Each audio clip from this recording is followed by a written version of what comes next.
Captain Veltar stood on the bridge of his ship, Harmony's voice. His 4 eyes looked at the screen showing the death zone ahead. The Maw of Corvash was the most dangerous place in known space. It was a black hole that had killed every ship that came near it. "Sir, there is a new ship coming toward us," said his officer. The alien's voice shook with fear. "They are heading right for the death zone." Veltar felt his heart stop. The Maw had trapped a research ship called Silent Whisper for 3 years. 17 rescue ships had tried to save them. All 17 had died. The black hole's pull was too strong. The radiation would kill anyone who got close. "Call them now," Veltar ordered. "They do not know what they are flying into." The screen lit up. 2 strange beings appeared. They had 2 arms, 2 legs, and walked upright. Most scary of all, they were showing their teeth in what looked like a threat display. "This is Captain Jake Morrison of the human ship Liberty's Edge," the bigger one said. His voice was calm. "We got your call for help. Looks like you have a ship stuck near that black hole. We will get them out fast." Veltar could not believe what he heard. "Unknown beings. You must turn back now. The Maw of Corvash kills everything that gets close. The radiation will cook you alive in seconds." The female human next to Morrison started making a loud noise. It took Veltar a moment to realize she was laughing. The sound made every crew member on his bridge feel cold with terror. "Captain, this is nothing compared to what we deal with at home," she said. Her name was Lisa Parker. "Jake, remember when we fixed that broken mining station during the solar storm?" "You're right, Lisa," Morrison said. "But we should probably make our shields stronger. The radiation here is about twice as bad as what we faced at Chernobyl Station." The alien crew looked at each other in horror. These humans talked about flying into a black hole like it was just another day at work. "You said Chernobyl Station," Veltar said. His voice was weak. "Is that some kind of safe research place in your system?" Morrison and Parker looked at each other. The translator said they found something funny. "Not really," Morrison said. "Chernobyl Station sits 1 million kilometers from our sun. We built it to study how stars work. The radiation there kills most life forms in seconds, but humans have worked there for 30 years. The bridge went quiet. Then Veltar heard the sound of his crew members hitting the floor. They had fainted from fear. "Your son?" Veltar whispered. "You built a station next to your own star?" "Sure," Parker said. "It is the best place to study solar radiation. We have about 500 people working there right now. The view is amazing." Veltar felt his mind trying to shut down. These beings lived in a system where they built homes next to their own star. They worked in radiation levels that would sterilize entire planets. "How do your people survive such conditions?" he asked. Morrison looked confused. "Survive? It is just hot. We wear special suits and use good shields. The hard part is keeping the coffee machines working in all that radiation." "Coffee machines?" "Machines that make hot drinks," Parker explained. "Humans need coffee to work, especially during long shifts near the sun." Veltar realized that these humans did not just survive in deadly conditions. They were so used to danger that they worried more about their hot drinks than about radiation that could kill entire fleets. "Captain Morrison," Veltar said slowly, "what kind of world do you come from?" The 2 humans looked at each other and smiled. The sight of their teeth made Veltar want to run away. "Earth is pretty nice," Morrison said. "Good weather, blue skies, lots of water. It is what we call a garden world." "Garden world," Veltar repeated. "A peaceful, safe place?" "Oh yes," Parker said. "Very peaceful. Though we are having an active tornado season right now. My hometown got hit by a big one last week. The winds were only about 300 kilometers per hour, so the damage was not too bad." Veltar felt his consciousness slipping away. These beings called a world peaceful, where the very air moved at speeds that could destroy buildings. They called it a garden world, while living through disasters that would wipe out entire civilizations.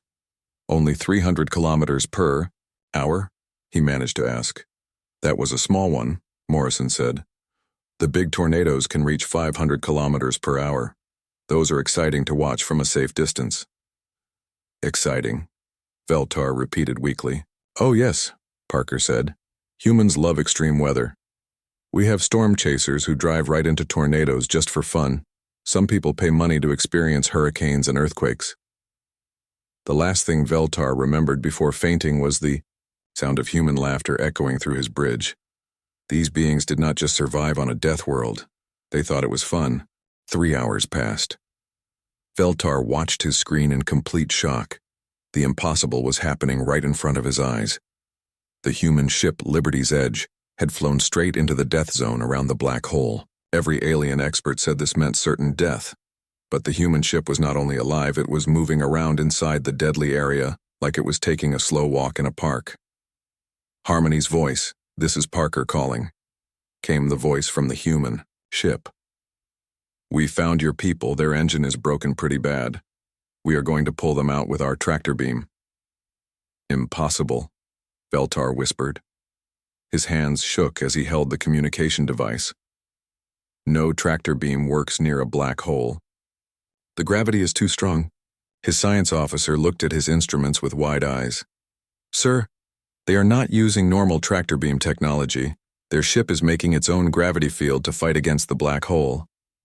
On the main screen, they all watched something that should not have been possible. The human ship was holding the damaged Silent Whisper steady. Then it started pulling the alien ship away from the black hole's edge. Every law of physics said this could not happen. "How are they doing this?" Veltar asked. His voice came out as a squeak. "Jake, want to tell these folks how our system works?" Parker's voice sounded calm and happy. "Sure thing, Lisa," came Morrison's reply. "We are using a modified faster-than-light drive to bend space and time around us. It is based on technology we use for normal space travel. Pretty basic stuff for human ships." Veltar's science officer fell down and did not get back up. For thousands of years, alien scientists had said faster-than-light travel was possible, but it would need the power of an entire star to work. These humans called it basic stuff. "Your people have faster-than-light travel?" Veltar asked. He could barely speak. "Of course," Morrison said. He sounded surprised by the question. "We have been using it for 200 years. How else do you think we got here? This star system is 47 light-years from Earth." Veltar watched as Liberty's Edge pulled the Silent Whisper completely free from the black hole's deadly grip. Then both ships started moving toward safe space. What every expert in the galaxy had said was impossible, these humans had done in one afternoon. "This is amazing," Veltar said quietly. "Your people must come from a very safe and peaceful world to build such incredible technology." The sound that came from the human ship made every alien on the bridge grab their emergency breathing masks. The humans were laughing again. "Oh, you want to know about Earth?" Lisa Parker said. "Jake, tell them what the weather is like back home, right now." "Well, it is spring where I live," Morrison said. His voice was casual, like he was talking about what he had for breakfast. "So tornado season is starting up. Last week we had a big one that was 2 kilometers wide. My neighbor Bob lost his whole barn, but he just laughed about it. He said the old barn was ugly anyway." "Tornado?" Veltar whispered. "Giant spinning columns of wind that move at 300 kilometers per hour, Parker explained helpfully. "They can destroy entire cities. We get thousands of them every year. Oh, and it is earthquake season in California right now, so my family back home is dealing with the ground shaking around." "The ground shakes?" Veltar could barely get the words out. "Sometimes," Morrison said. "The big earthquake last year was 7.2 on our scale. It knocked down some buildings in San Francisco, but most of the city was fine. We build everything to handle moving ground. It is just normal life on Earth." Veltar realized he was breathing too fast. These creatures lived on a world where the very ground under their feet moved around and giant windstorms destroyed entire settlements. But they talked about it like it was no big deal. "There must be some safe places on your world," he said. He sounded desperate. "Well, the North and South Poles are pretty quiet," Parker said, thinking about it. "It only gets 60 degrees below, 0 there. And you have to watch out for polar bears. Oh, and sometimes we get blizzards that drop 3 meters of snow in one day." "The warm areas near the equator are nice too," Morrison added. "Great weather, beautiful beaches. You just have to be careful of hurricanes, tsunamis, volcanic eruptions, and shark attacks. Veltar heard his medical team running around the bridge. Half his crew had fainted from shock. The other half were having panic attacks. Sharks? Managed to ask. Big fish with lots of sharp teeth, Parker said. They sometimes bite people who swim in the ocean. But shark attacks are pretty rare. You are more likely to be hit by lightning. Lightning? Electricity that falls from the sky during storms, Morrison explained. Earth gets hit by lightning about 100 times every second. It can kill you if it hits you directly, but most people are fine. Veltar looked at his crew. His communications officer was crying. His weapons specialist was rocking back and forth in his chair. His navigator had crawled under his station and was making small whimpering sounds. Your world, Veltar said slowly, has deadly windstorms, moving ground, freezing cold, burning heat, electricity falling from the sky, and creatures that try to eat you?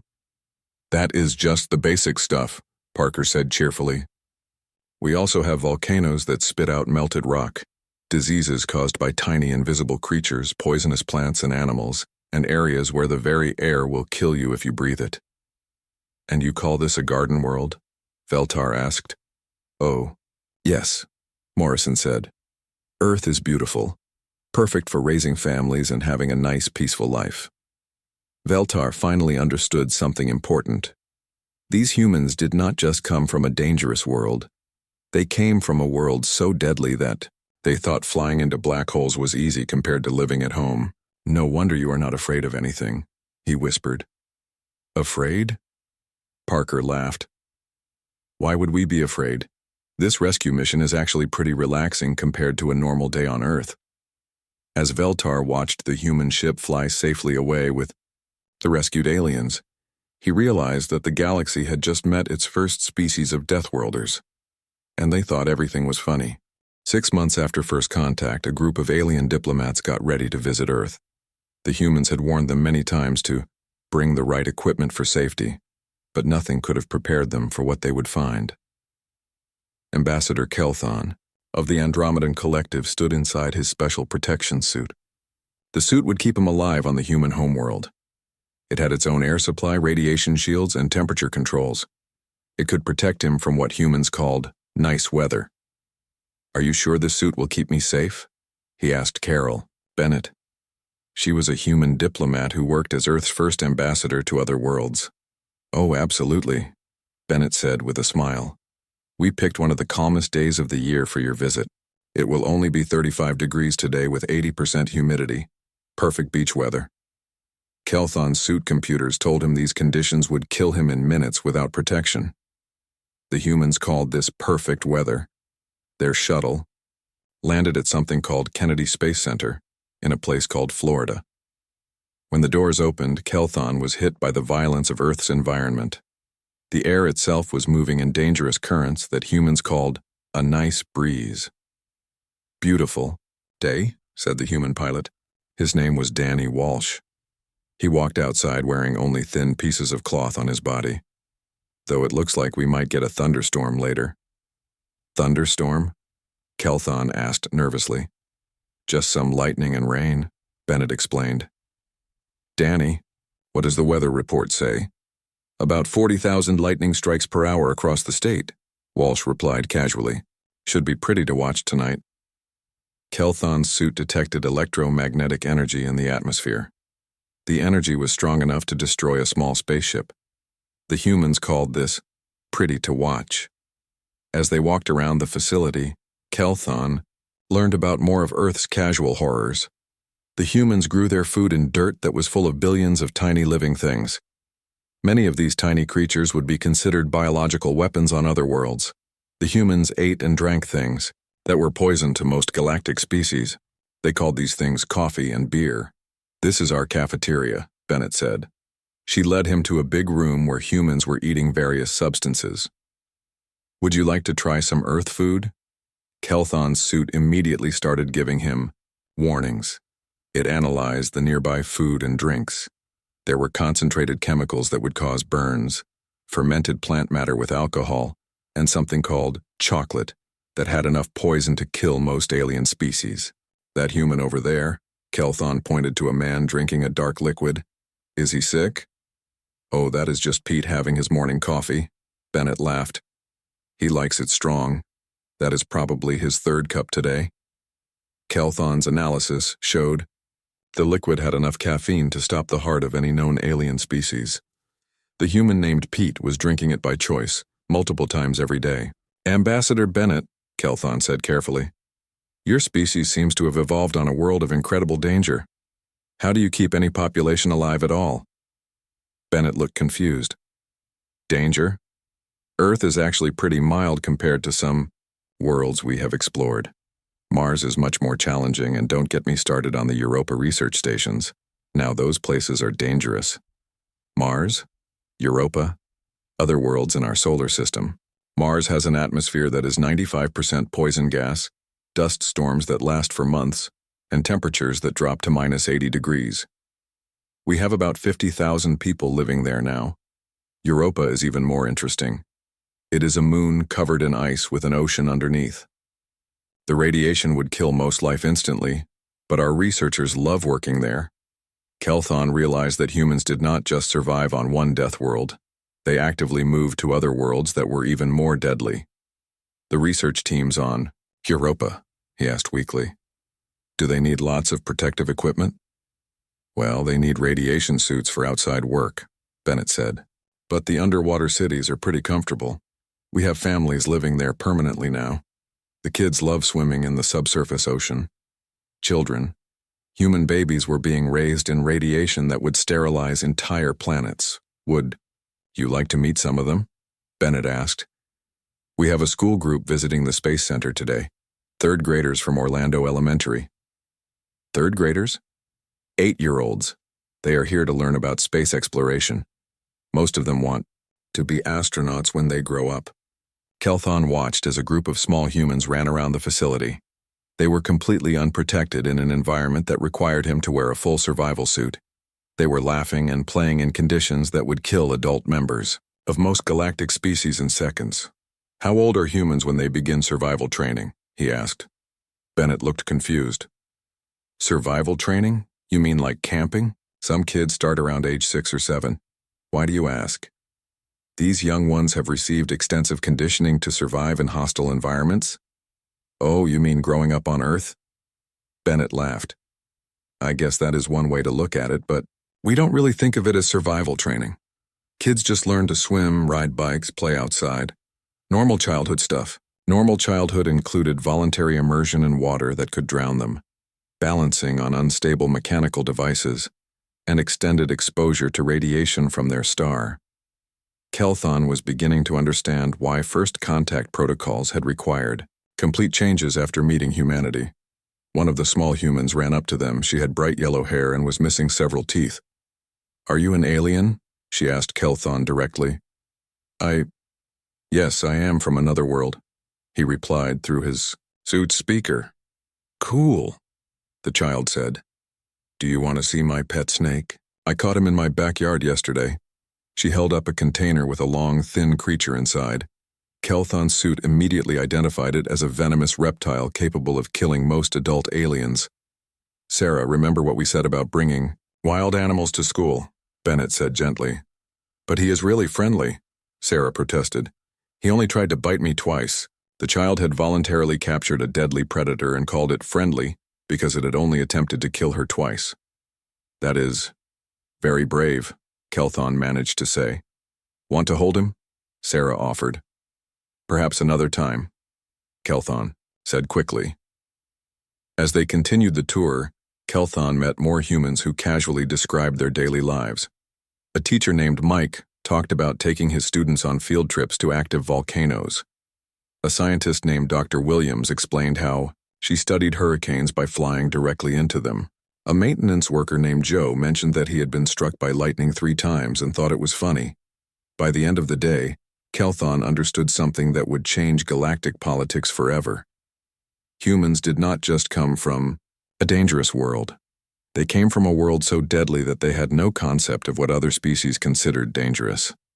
To them, everything was either fun, interesting, or Tuesday. Thank you for the tour, Kelthon said as they prepared To leave. Anytime, Bennett replied.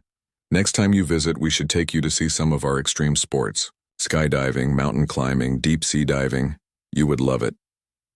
Kelthon was quite certain he would not survive it, but he was beginning to understand why humans found space travel so easy. After growing up on Earth, the vacuum of space probably seemed peaceful and relaxing. The emergency meeting of the Galactic Council had been going on for 6 days. The threat they faced was unlike anything in known history. The ancient entity called Zathul, the Void Render, had woken up from its prison in the Forbidden Nebula. The psychic waves alone have driven entire populations insane, reported Admiral Zektar of the combined fleet. His voice shook with terror. 17 worlds have been evacuated. Our most powerful warships cannot get within 50 light-years without their crews having complete mental breakdowns. The representatives of 300 species sat in stunned silence. Zathul had been the subject of scary stories for thousands of years. It was a cosmic horror that fed on fear itself, driving thinking beings to madness just by existing near them. Maybe we should evacuate all inhabited systems within 1,000 light-year radius, suggested the speaker from the Crystalline Collective. That would mean abandoning 40% of known civilization, replied the Andromedan representative. There must be another way. That was when the human delegation asked permission to speak. Carol Bennett stood at the speaker's podium. She looked remarkably calm for someone whose species was about to face their first cosmic horror. Honorable delegates, she began, humanity would like to volunteer for a scouting mission to check out this entity. The council chamber exploded in chaos. Impossible, shouted Admiral Zektar. No organic mind can survive exposure to Zathul. The psychic pressure alone has driven our most mentally strong warriors completely insane. With respect, Admiral, Bennett replied, you have not tested human psychological resistance. We would like to take a small group of ships to make contact. Contact? Veltar stood up from his seat. Ambassador Bennett, this entity has haunted our nightmares for thousands of years. It represents the ultimate expression of fear itself. No being can face it and stay sane. Bennett smiled. The familiar expression sent chills through the assembly. Admiral, what exactly does this Zathul do to make people so afraid? It shows beings their deepest terrors. Zektar replied hesitantly. It creates nightmares in reality, forces creatures to face everything they fear most. Entire fleets have been found floating in space, their crews frozen with terror. I see, Bennett nodded thoughtfully. And these nightmares, are they actually dangerous or just scary? The question caused confused murmurs throughout the chamber. They are manifestations of pure fear, Veltar explained. Images of death, destruction, cosmic meaninglessness, the heat death of the universe, the pointlessness of individual existence in the face of infinite darkness. Bennett was quiet for a moment, then pulled out a small communication device. Jake, are you getting this? Morrison's voice came over the speaker from the human fleet at the edge of the system. Yeah, Carol. Sounds like this thing basically shows scary movies directly into people's brains. Lisa's already working on mental countermeasures. Scary movies? Admiral Zektar asked weakly. Entertainment media designed to frighten the viewer, Bennett explained. Humans voluntarily expose themselves to fear-inducing experiences for fun. We have an entire industry based on it. The silence in the council chamber was complete. You voluntarily experience fear? Asked the crystalline representative. Oh, sure, Bennett said cheerfully. Horror movies, haunted houses, extreme sports, roller coasters. Some humans spend their weekends jumping out of perfectly good aircraft with just fabric parachutes for entertainment. But why? It is exciting. The fear response gives us an adrenaline rush that feels good once you get used to it. Admiral Zektar sat down heavily. You are telling us that your species has developed a tolerance, maybe even an enjoyment, of fear-inducing experiences? That is right. In fact, our entertainment industry has to constantly develop new and more creative ways to scare people, because we build up resistance to familiar fears pretty quickly. 3 hours later, The human task force approached the Forbidden Nebula. The fleet had 5 ships: Liberty's Edge, New Horizons, Pioneer Spirit, Bold Venture, and Starbound Dreams. The crews had volunteered for what every expert in the galaxy considered a suicide mission. "Picking up the psychic emanations now," reported Lisa Parker from her sensor station. "Jake, you are going to love this." "What are we seeing?" Morrison asked from the captain's chair. "It is trying to show us cosmic insignificance, the inevitability of death, some kind of spider thing, and oh, this is interesting, the end of human civilization in nuclear fire." "Huh," Morrison said thoughtfully. "Carol, are you recording this?" Bennett's voice came from the diplomatic vessel. "Recording everything. The spider imagery is pretty good, though not as scary as the ones in the Alien movies. The nuclear apocalypse vision is a bit old-fashioned. We used that theme a lot in entertainment during the 20th century. New Horizons here," came another voice. "This thing is showing us images of being buried alive. Pretty standard claustrophobia scenario. My 8-year-old daughter would think this is cool." Pioneer Spirit reporting. "We are seeing what appears to be body horror, tentacles and teeth and that sort of thing. It is like a Lovecraft story, but not as well written." Admiral Zektar's voice came over the comm channel, nearly hysterical. "How are you maintaining coherent thought? The psychic pressure should have driven you all mad by now." "Well," Morrison replied thoughtfully, "I think the problem is that this thing is only really scary if you have not been exposed to human horror entertainment, like tentacle monsters. We have been making movies about those since the 1950s. Cosmic meaninglessness, that is basically the entire existential philosophy movement. Nuclear apocalypse, been there, worried about that. Starbound Dreams here," came a new voice. "I think it is trying to show us our own deaths now. Pretty graphic stuff. Oh wait, now it is doing the classic everyone you love dies scenario." "Yeah, we get that one a lot in our entertainment," Bennett replied. "It is a very popular theme in human tragedy, going back to our earliest literature. The Zathel entity, apparently, realizing that its standard fear tactics were not working, began manifesting itself physically. The human ship's sensors detected a massive presence emerging from the nebula, something vast and alien, covered in what appeared to be eyes and mouths and writhing appendages." "Oh, wow," Parker said excitedly. "Jake, are you seeing this? It is like if H.P. Lovecraft and H.R. Geiger had a baby, and that baby was the size of a moon." "Lisa, start recording everything," Morrison ordered. "The folks back on Earth are going to love this. Hey, Carol, think we could get this thing to do comic conventions?" "Comic conventions?" Veltar asked weakly. "Gatherings where humans display and celebrate fictional horror creatures," Bennett explained. "This entity would be very popular. The craftsmanship on those tentacles is remarkable. What happened next would be discussed in galactic history for thousands of years. The ancient cosmic horror Zathul, encountering the first species in its existence that was not only unafraid of it but was actively critiquing its performance and asking for autographs, did something unprecedented. It began to communicate. "Mortal beings," the psychic voice boomed across space. "Why do you not flee in terror? I am the embodiment of all fear, the darkness that lurks in every mind." "Oh, we know," Morrison replied conversationally. "We have plenty of those back home too. Ever heard of Stephen King? Great writer, you two would probably get along really well." "Stephen King? Human horror author. Very prolific.